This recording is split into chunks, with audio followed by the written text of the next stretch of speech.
अश्विनी कुमार है और मैं इसी कॉलेज में जो है वो असिस्टेंट प्रोफेसर हूँ। अश्विनी जी, एक वारदात सामने आ रही है जिसमें कॉलेज का नाम भी इन्वॉल्व हुआ है। क्या फैक्ट सामने आए हैं अब तक आपके नज़र में, और टीचर्स का क्या रिस्पांस है इसको लेकर के? सर, जहाँ तक मुझे लगता है ये जो इस प्रदेश के सबसे बड़े महाविद्यालय हिमाचल का सबसे बड़ा महाविद्यालय इसको माना जाता है और इस महाविद्यालय में इस तरह की घटना जो है मुझे लगता है ये एक बड़ा काला इतिहास लेकर के आई है।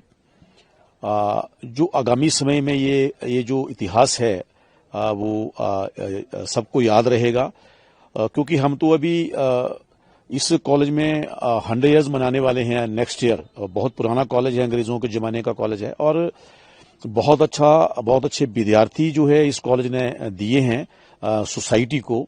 बहुत बड़े बड़े रैंक्स पर जो है वो हमारे इस कॉलेज के बच्चे यहाँ से पढ़ के पहुंचे हैं और मैं खुद भी इस कॉलेज का कभी छात्र रहा हूं।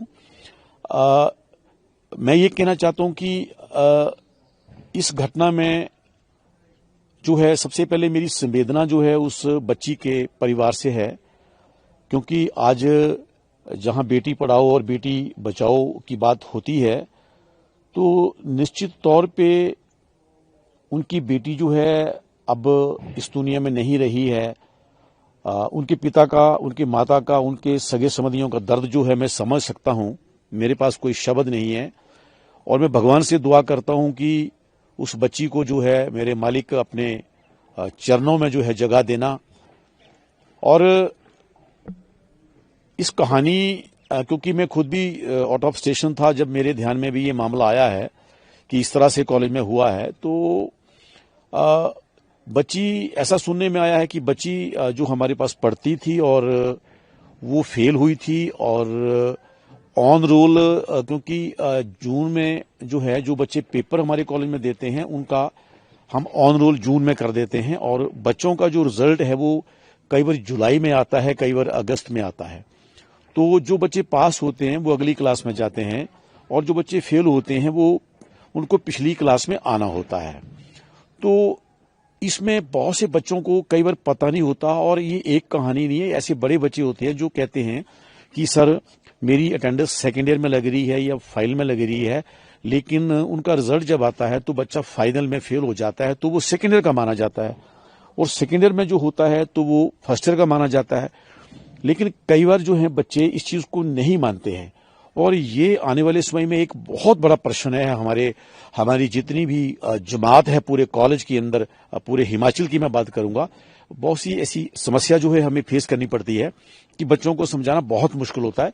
बच्चों को ऐसे लगता है कि हम लोग ही पेपर देखते हैं कॉलेज में और हम ही रिजल्ट बनाते हैं, जबकि ऐसा कुछ भी नहीं होता।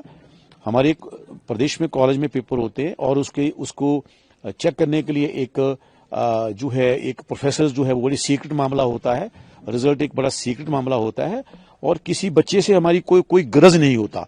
क्योंकि सबसे पहले तो मैं एक चीज ये कहना चाहता हूं कि उस बच्ची के पेरेंट्स को मेरी संवेदनाएं हैं।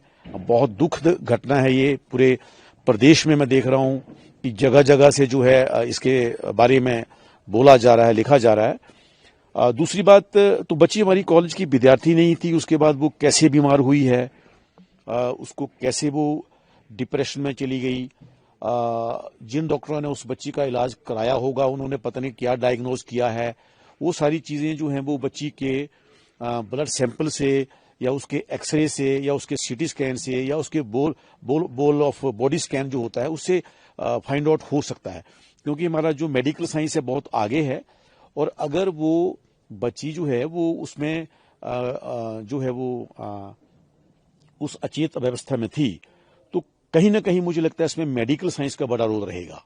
ये चीज मैं कहना चाहता हूं साफ शब्दों में कि उसकी डेथ का कॉज क्या रहा, ये जो है मेडिकल साइंस जो है जहां उस बच्ची का डेथ हुआ है, जो उसकी मेडिकल जितनी रिपोर्ट्स हैं वो सारी देखी जानी चाहिए।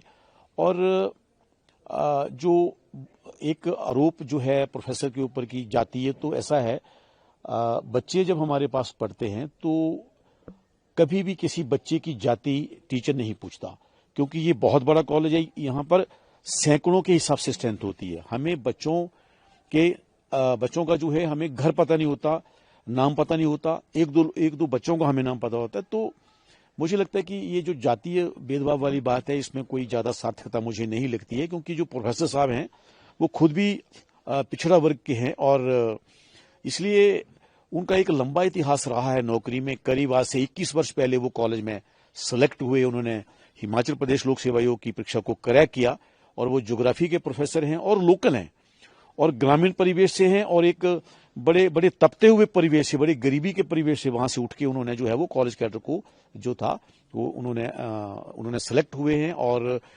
उनका अपने विभाग में पढ़ाने का लंबा तजुर्बा है। मुझे लगता है रिकांगपिओ से शायद उन्होंने शुरू की थी, मैं गलत ना हूं।